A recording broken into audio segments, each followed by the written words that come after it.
Renewable Energy Expo. I'm here at Rayzon Solar booth along with Mr. Aditya Tarasni, who is the regional head South, and we would like to more about your company Rayzon and about your future plans. Hi, thanks for visiting our stall.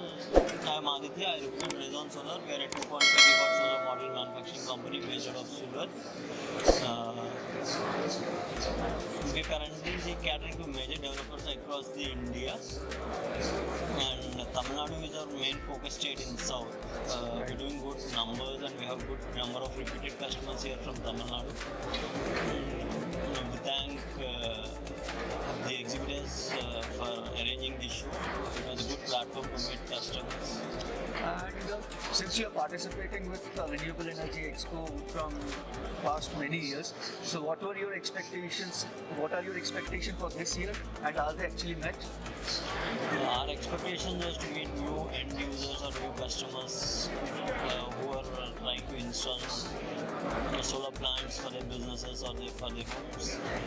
We thought we were able to meet quite a few of them, and thanks for your support. Thank you so much. Thank you.